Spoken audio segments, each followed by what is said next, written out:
Welcome to the Elokus podcast.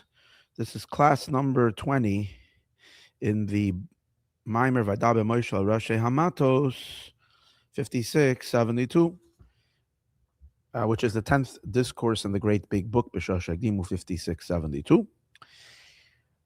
And we are on to class, I think this is the fifth class in chapter, or the fourth class in chapter 40, not exactly in a moment, because I have been a little bit off the grid, no good. So I'm trying to let's see what it is. Yeah, this is class number 5 in chapter 40. Sorry for the week and a half absence, I think, or a little bit over a week absence.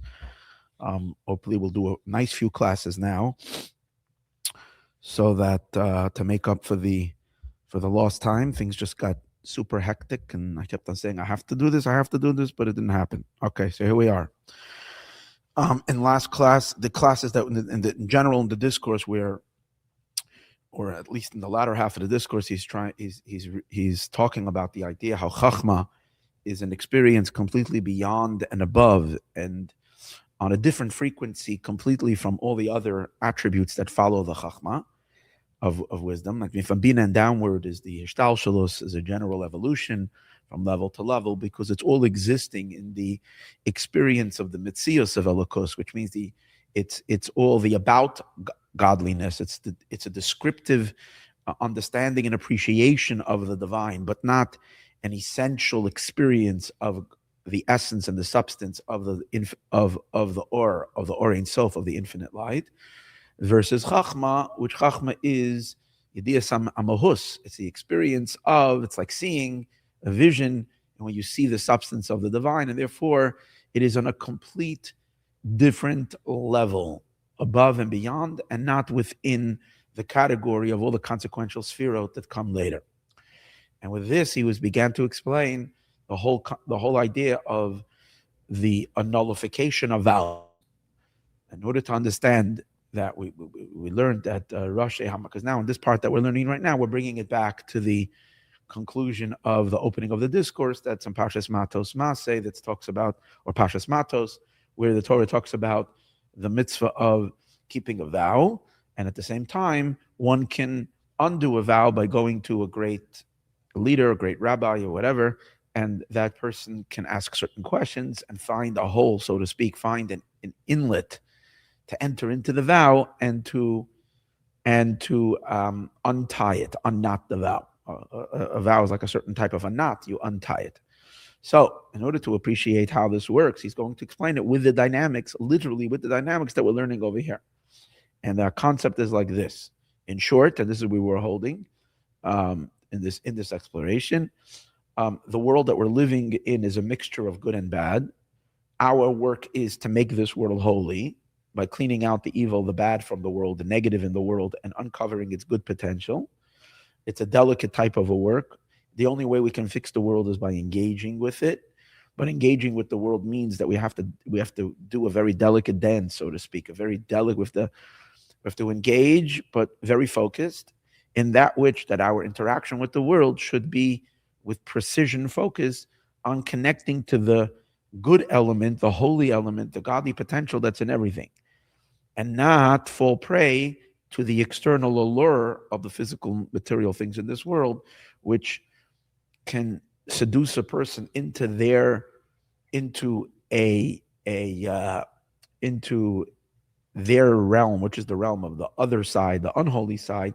If the person loses himself in the momentary pleasures of the material world without the mindfulness of what the higher purpose of engaging with these things are. So, for example, the simplest example and the most common example is food consumption. There is a spiritual and higher godly purpose in eating, and that is our sparks of holiness in everything. And our work is that when we take and eat food and then take the energy that we receive from the food and use it to do good things, godly things in this world, we've extracted that spark and elevated it into holiness. And everything else that has been surrounding the spark, all the unholy aspects of it, are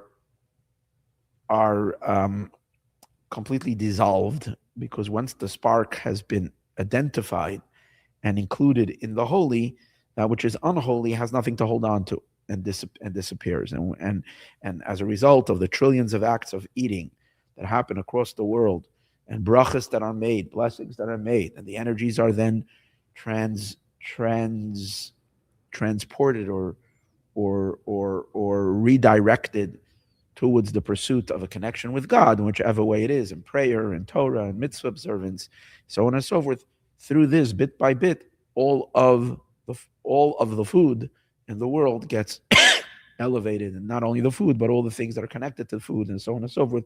All the animals and plants and trees and minerals, everything gets sublimated and elevated to Hashem.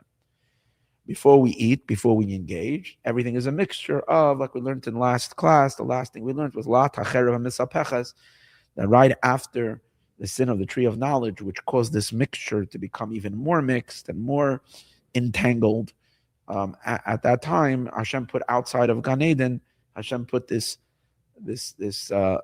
flaming sword that converts this way and that way.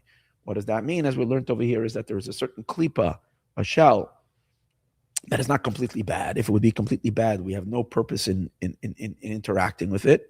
There are certain klipot that are thoroughly evil, and these are the things that Hashem tells us in things in this world that are completely off limits. We have no purpose and reason interacting with them, and because they're very, very dark klipot that don't have any good in them, or at least don't have any retractable good that we can retract or extract and elevate. It's just a very dark entity. And our work on these things is just to reject them and to push them away, not to have anything to do with them. Those are all the non-kosher elements in this world. And in the terms of food, it would be non-kosher types of food, like lobster, pork, and things like that.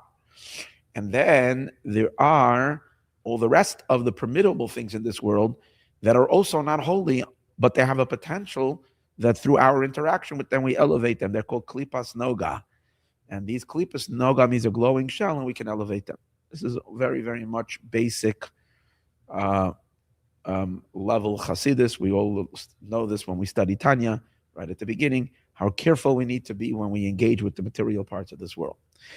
A vow is implied when a person feels that they don't have that upper edge in their engagement with physical things in this world, but instead of them being able to approach the food items in this world, let's say, in a healthy, godly way, instead they become subjected to the dominance of the material stuff. In other words, the food itself dominates and imposes itself on the person. The person really can't say no to it. It's like you become an obsessive eater. You become an obsessive, and then there is no higher intention in the eating. It's just a gluttonous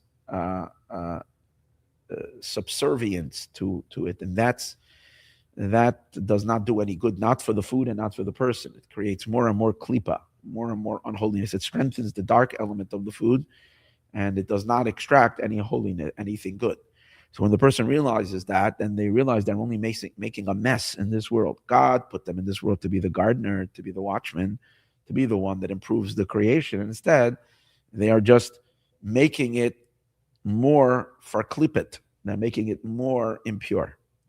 So in order to be able to gain their balance, gain their footage, and reestablish themselves as a positive influence in this world, so the person has to withdraw. That's the point. That's the idea of taking vows. Taking vows means I'm not eating any meat, because when I eat meat, I lose myself in the beef. I get so excited about the food that I lose my balance.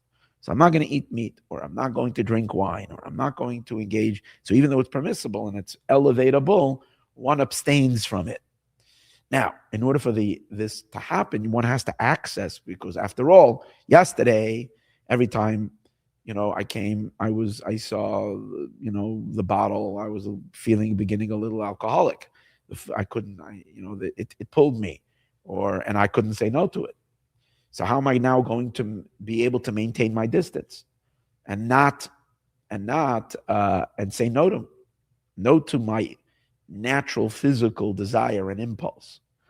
So for that, one has to create a certain wall between them and the object, that is going to serve as a barrier. So we learned in last class that the way to do that is to make this object bring down a certain level of holiness on it, and that extra holiness now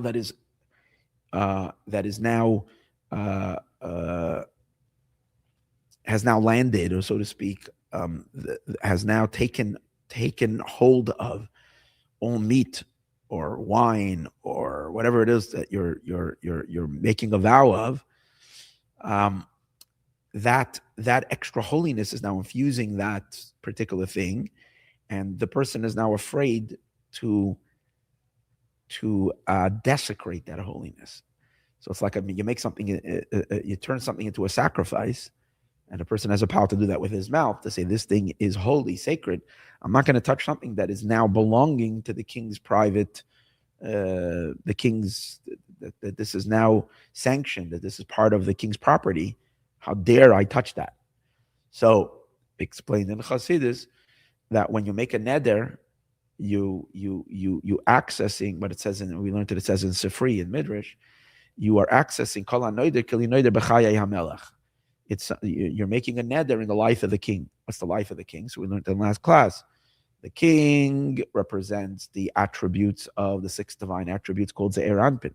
The life of the king is to access the energy from Bina, which is the life of the Ze'er Anpin, which is a higher level of divine. You're drawing down upon that particular item or category of food or category of materialism, whatever it is in this world. You're drawing down a certain holiness from Bina, and that extra added loftier level of divine sanctity is creating the barrier that you're not going to violate. And that's what creates within the person the power to abstain. So now, once we understand that, we're going to understand how do you then undo the vow. So we're going to learn that. This is basically a summary of what we learned in the last class. And now we continue. Now, I mean, we were learning some of this in last class, and now I think we were holding right over here. We left off by La Tacherev Mesapeches, the converting flaming sword that we said is Klipas Noga, which is a mixture of good and bad. So now he's going to continue this discussion, how everything in this world, you can use it for good if you are mindful and take it with moderation and in the right way, it's elevated. But if it begins to control you or begins to control the person, then that is not beneficial neither to your spiritual well-being and neither to the condition of the world. As he says, and so to all physical material things are mixed good and bad. Because the physical food, when you eat it with the right intentions, then you elevate, you extract, you're reaching, you're refining, you're selecting the good spark that's within the food. And it's adding life in one's Torah study and in one's prayer. Avoda means primarily service, prayer service. What does that mean? That through not only do we elevate physical things, but the idea is that the elevated then becomes the elevator. And that is, there's a tremendous benefit with these sparks of holiness, as we learn many times in Chassidus, that the sparks of holiness come from a higher place than the neshama comes from. Sparks of holiness come from a higher place that the soul comes from. And when we retrieve the spark and return it back to its godly source, then that divine source then is opened up to the soul and infuses the soul with vitality and power and light and divine illumination and divine connection more than the soul has from within itself. That's what he says. So now from the very piece of chicken you ate, or the whatever it is, fruit that you had. What that then does is it adds life. It adds greater vitality to your Torah and your avoda. As the Gemara says, chamra, wine, verecha, and good scent, good smell, pikchen, it sparkles the mind. It sharpens the head. There's also another statement. That's what Rava said. Rava once said that to his students for Oid, and then Reb Nachman once said that when they asked him a question or regarding a Torah question, he says, "I don't have clarity in it because I didn't eat yet any meat. I didn't eat any beef. Because I didn't have a steak yet. My mind is not clear." So what do you see? That these holy great sages, the food consumption enhanced their mind, their hearts, their mind in their Torah study. And that is not just because of the physical strength, but primarily because of the spiritual illumination and the godly illumination that happens as a result of eating in a holy manner.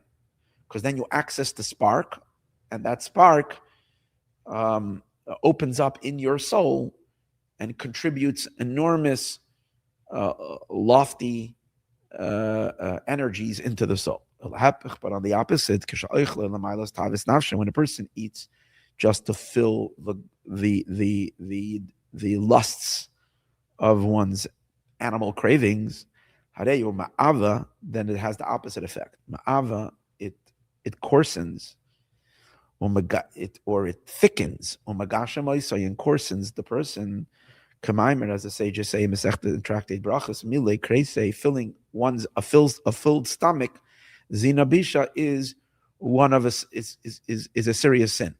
So says the Gemara. In other words, we're talking about kosher food, but the Talmud, Rashi, this is the way Rashi interprets it, is that I always understood it that if you eat a lot, it will lead you to sin. But Rashi says that itself is one of the serious sins, filling your stomach even with kosher food.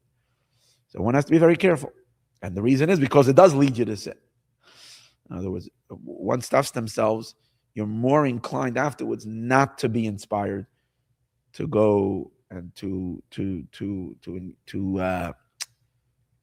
find the alacrity and the joy in doing mitzvahs. On the contrary, there's maybe negative thoughts that start arising in a person's head, leaning them towards the unholy realm.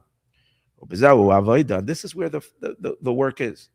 The Zohar says that eating is considered a war, like it's hinted to in the main food. The main food is called lechem, which is bread. And bread is also from the word lochem. Lochem means to wage war, milchama, right? And that is because this is where the work is. The proper way of eating is to dismiss the bad that is of noga, that is coming. Remember we said noga is the klipa that is a mix of good and bad. So to push away the bad of the noga, and how do you do that? It all has to do with the intentions in the eating. One affects within their consciousness, within their soul. One does not desire, does not want to find the pleasure of ordinary pursuits and pleasures that people are into.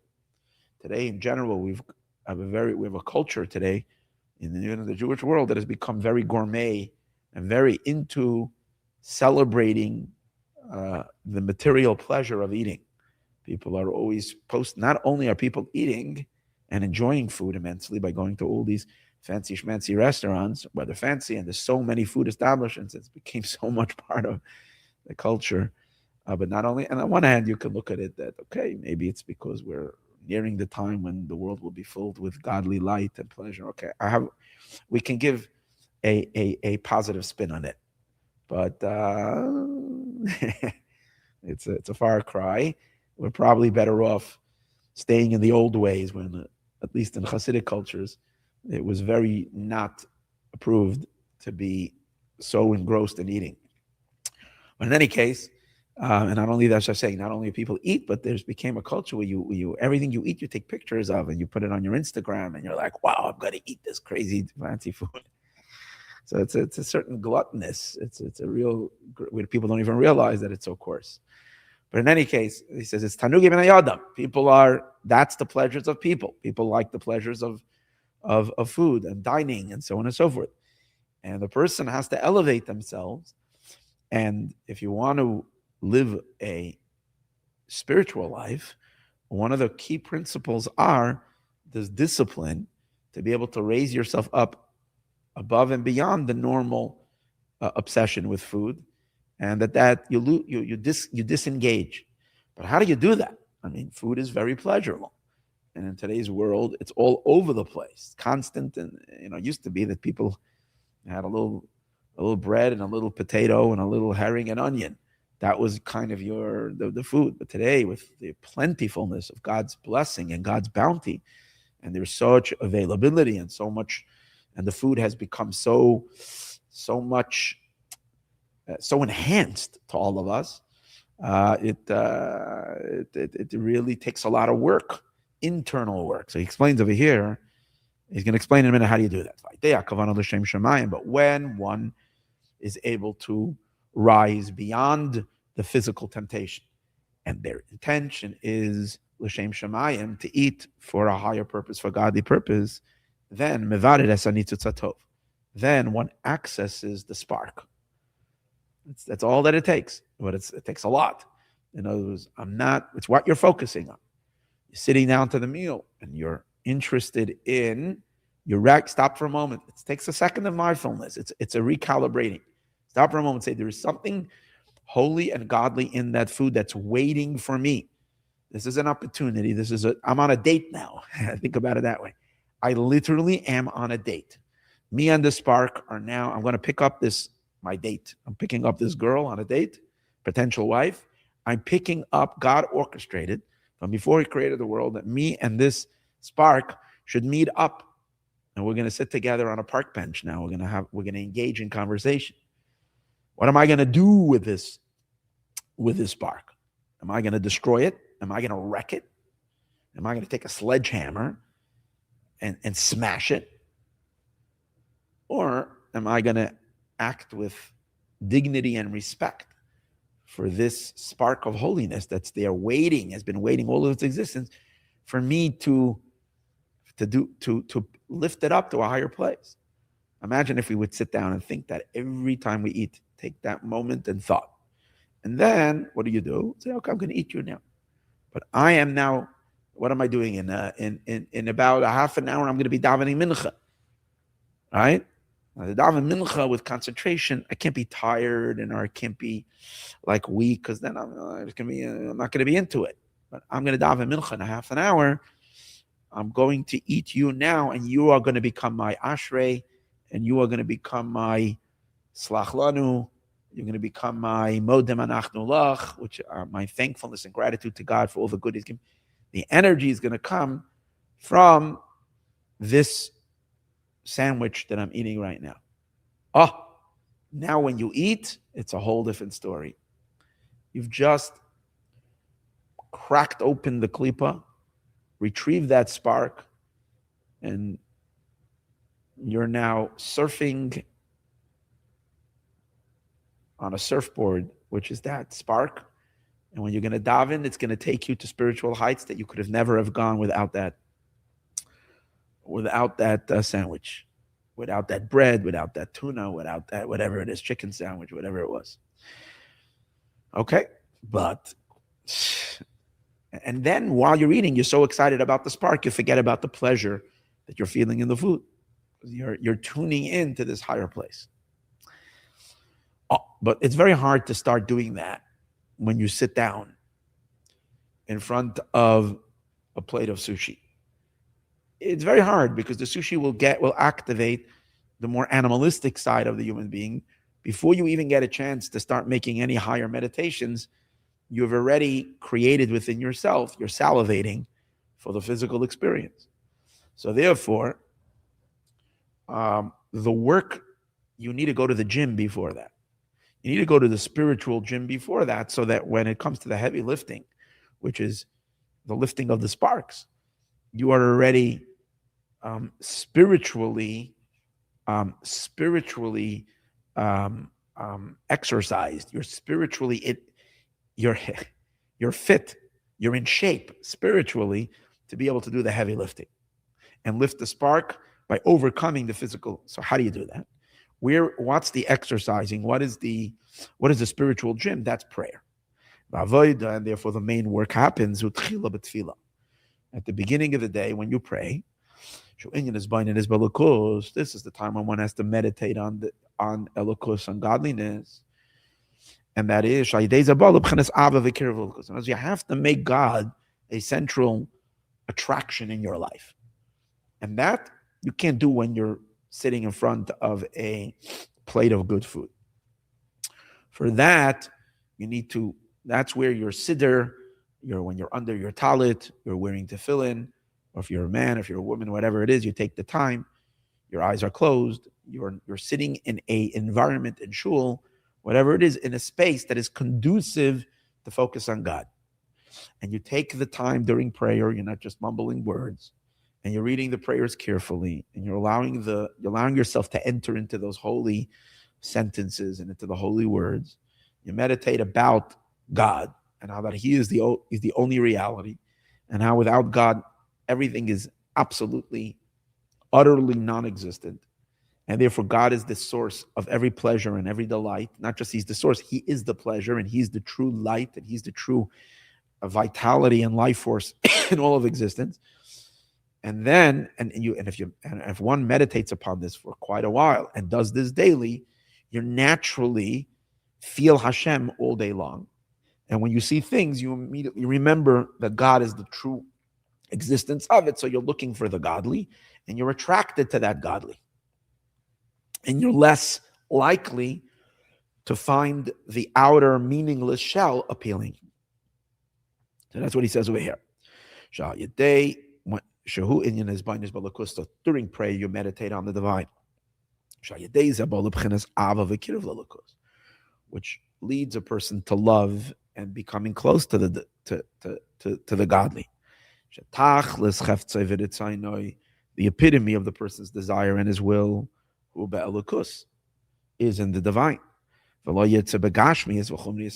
then the person doesn't have a desire in the physical and in the coarseness of the world. So if you do this daily, and you create within yourself a very strong and powerful attachment to the deeper reality, to the deeper existence, so it actually affects the person that you change your vision. You see things differently. So immediately when you sit down in a restaurant or you're getting dinner at home or whatever it is, you're already operating from a much higher and deeper consciousness. And then, yeah, of course. Well, why am I now even suddenly faced with a material, physical, coarse thing? It's because there's a spark over there, and it's waiting for my elevated consciousness to extend itself and invite that spark into my life. What a different type of an experience. And now he continues. So all that a person then, when one prays appropriately, then all of one's obsession and drive and excitement is to always be connected to Hashem. But you can't be learning Torah and doing mitzvahs 24/7 because you're a human being in this world, and you also have to go out and make a living, and you have to eat and have whatever elements in this world that are necessary to live.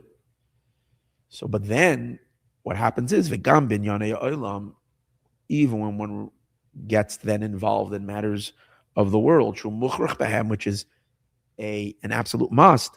It should be only because I have no choice, meaning I have to live. I must eat breakfast and I must eat dinner. Lunch, maybe, but okay, in order to survive. And that when I do these things, I'm keeping God in my radar. I'm keeping my purpose and my mission in my radar the whole time. And I am figuring out how this material experience can become part of who I am and what I am. And that is my purpose and my mission, to make this world holy or to be connected to God all the time. And that's when you have the proper intentions. And what happens then is you actually impact the material things you're coming into connection with, the evil, the negative elements that are there from creation or from the sin of Adam and Eve that have been entrenched or that have been encapsulating or that have been present in this physical entity from forever. And now you crack just with that intention, all that disappears. It gets pushed away. Person rejects the negative of noga, and you elevate the good spark that becomes absorbed in holiness. That's the right way of eating. Okay, in the next class we're going to see. So according to this, while you're eating, there is really no reason for a person to have an enjoyment from the food you're eating. In other words, and even if you're feeling that enjoyment, it's like your concentration is not there, and it almost is you're almost not feeling it. What do I mean? You're still human, so you're going to feel that the chicken that you're eating is crunchy. If it right, you're going to feel that it has the dish that was placed before you. Forget about the idea that you're not running around on purposely looking for the most delightful dishes because it's not on your mind. But even if it's happening, which you have the best gourmet wife cooks you delicious food, so it's there. Can't ignore the pleasure. But here's the point: you're not trying even to ignore the pleasure. You're so excited about the spiritual potential that's here that you're forgetting. You're not really paying attention to the material pleasure. So it's not coarsening. Now, you might say, "Well, wait, hold it. That's way. It's a high level." No. Let's for a moment see.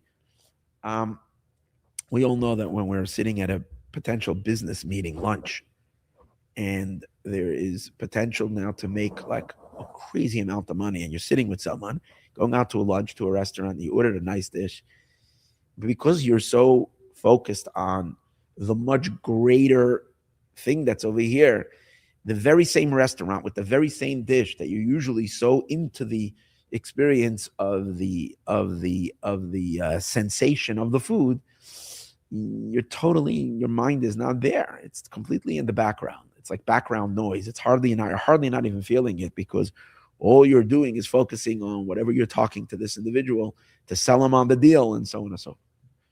So the same idea, if one prays properly and gets obsessed with the divine and the connection to the divine, so it's the physical pleasure gets so unnoticed in this experience, and that's the right eating. Is there ever a form of eating where the physical pleasure itself is part of the godly experience? We're going to see in the next class that happens on Shabbos. Well, let's leave that for the next class.